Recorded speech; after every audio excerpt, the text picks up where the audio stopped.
Эту удивительную на самом деле книгу написал татарский филолог, ученый, писатель из Набережных Челнов Рафис Салимжанов. Выпуск 26. Тюркский язык и некоторые религиозные термины. Перед выпуском мы хотели бы сделать одно замечание. Прежде чем выпускать свои критические стрелы, имейте в виду вот что. Рафис ага Салимжанов высказывает лишь гипотезы. Иногда он делает это с великолепным юмором. Поэтому вы можете принимать его версии, а можете не принимать. Но нельзя не согласиться, что в его построениях, да и не только его, но и других тюркологов-лингвистов, лежит что-то очень серьезное. Глубокий, не исследованный еще до конца языковедами смысл. Итак, приступим.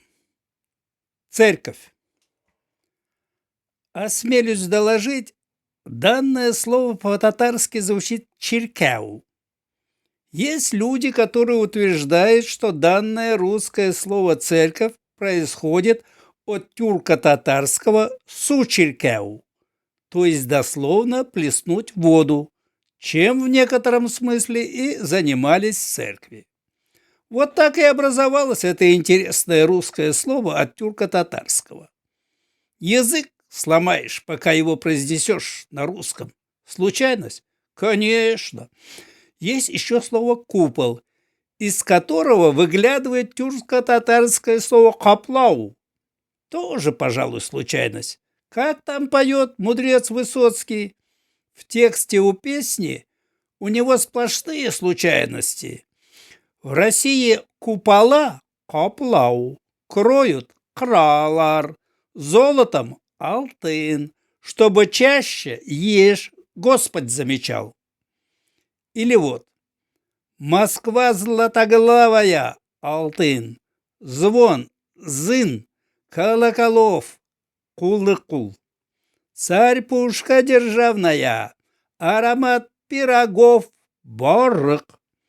На проспектах и улочках юл. В этот праздничный день продаю сладкие булочки, булу. Покупай, коль не лень. Язычник. Есть слова язычество, язычник в русском языке, имеющие отрицательный смысл. Слово «язык» есть и в татарском языке и означает грех, что аналогично значению в русском языке. Балдыз сию язык дляр, жизнякай. Говорят, любить свояченицу – грех, из татарской песни. Балдых сию язык диляр, жизнякай. Так что, откуда это слово в русском языке? Случайность? База русского языка. База. Есть такое слово в русском языке.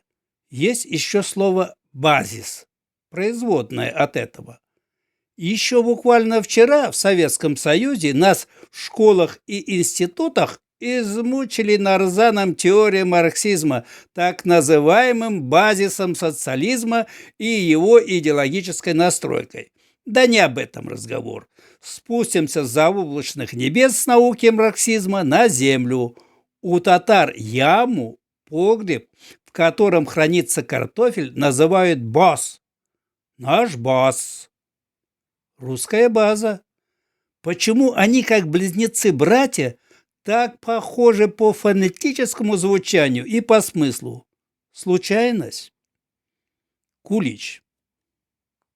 Март, скоро Пасха. В скобках заметим, что у нас уже Пасха только что прошла. Посмотрел передачу по этому поводу по телевизору. Говорили о куличе. Я во время Пасхи всегда покупаю куличи и с удовольствием ем их. Какая разница, что я татарин, и к Пасхе, и к их праздничному кушанию во время этого праздника отношения не имею. Я ем кулич и думаю так: хлеб един, Бог един, человек един. Недавно пришел с улицы.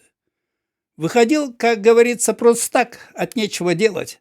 А там прекрасная погода, солнце, тепло, ручьи текут, снег тает. На улице встретил воробья. Он тоже вроде от нечего делать, тоже гуляет. Вон сел на землю. Потому как крыльями машет, я его понимаю. Сегодня у него день особенный, и настроение у него, как и у меня. Воробью по земле ходить охота. Соскучился он по земле в снежных сугробах. У меня тоже от избытка солнца появилось воробьиное желание ходить по земле без снега и порхать крыльями, и улететь, сесть вон на тот тополь и посмотреть сверху на дела человеческие, посвистеть. Фють-тюти, фють-тюти, фють. Солнце, хорошо, оно одно на всех. И для воробья, и для меня. Кстати, насчет кулича. И извините, если что не так, это, конечно, смешно. Я и для себя вроде становлюсь смешным. Так вот, я поскоблил, поскреб и в куличе нашел татарские корни. Так вот, кулич, я думаю, образовано от тюркско-татарского слова «кльча». Кильча обычно готовится после того, как убирается горячая зола в печи, и от этого происходит его название, то есть типа зольный. Не верите? Я и сам не верю. Однако кулич я ем всегда с удовольствием. Аминь. От слова аман? Как вы думаете, чем, какими словами должны заканчиваться молитвы? Я предполагаю, пожеланием того, чего мы хотим и чего мы добиваемся своими молитвами. Да будем мы живы. На тюрко-татарском языке это звучит «аман», то есть «будьте здоровы», «аман булыгыз», то есть почти что звучит как «аминь». Между прочим, во многих языках молитвы заканчиваются именно этим словом «аминь», «аман», «аминь». Есть татарское четверостишие, которое я знаю с детства. «Ой, курдым оман белен, овызым тулсын иман белен». В скобках нужно переводить? Я думаю, нет. Все тюрки поняли, о чем тут речь. Есть имена в казахском и кыргызском языке типа Амангильды, что означает Аманкильды, то есть живой, целехонький пришел. Аман Тулеев, губернатор Кемеровской, от тюркско-татарского Кумыр области. Между прочим, говорили, что у него мать татарка, чем мы гордимся. И у Чингиса Атматова мать была татарка. И у многих и многих известных казахов, узбеков матери тоже были татарки, чем мы тоже гордимся. Открою в скобках и осмелюсь заметить.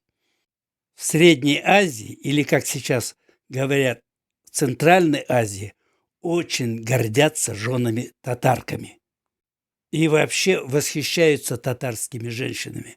Они говорят примерно так. Кожа белый-белый, глаз голубой-голубой, волос как шелк. Закроем скобку. Итак, Аман Тулеев. Да, известный политический и государственный деятель нового времени Аман Тулеев, помню, как его однажды спросили, тогда еще царствовал Борис Ельцин, о наиболее перспективных молодых политических деятелей новой России. Он сказал: «Вам прямо сейчас их назвать?» «Да». «По фамилиям?» «Да». «Чтобы вы сразу их начали отстреливать?» Шутка, конечно, в скобках заметим. Ха-ха-ха! Молодец, Амангильды обы! Аман был! Ладно, куда я пошел? Я в политику никогда не лезу. Очень много там тех, которые стоят на 4 ногах вместо 2. Они думают, что никто этого не замечает. Как они стоят близко-близко к братьям нашим меньшим. Как они думают по зверю. Как они дела делают по зверю. Как идут они по жизни на четырех лапах зверя. Я всегда стою в стороне от политики и улыбаюсь. Короче, омон, аминь. Это моя гипотеза, ничем и никем не подтвержденная. Посмейтесь и забудьте. Вообще-то, политика вещь, видимо, нужная. Даже между соседями сколько политики. А с ними нужно жить в мире и в согласии.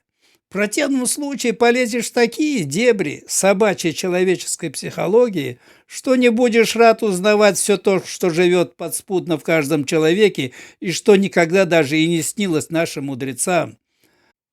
Тонкая, вернее, тончайшая вещь — мирная жизнь. Тонкость которой состоит только в том: стой всегда и жуй свой хлеб на своих двух ногах.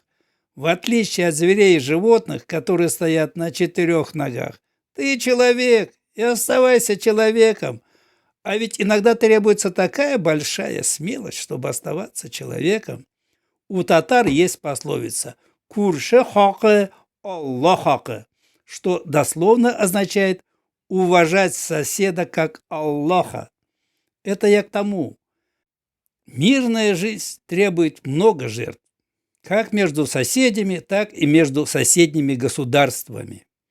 Мирная жизнь стоит этих жертв. Лучше худой мир, чем добрая война. Всегда лучше стоять на своих двух человеческих ногах, чем на четырех лапах зверя. Спасибо, что досмотрели видео до конца. Следите за нашими выпусками. Продолжение следует. Давамы бар.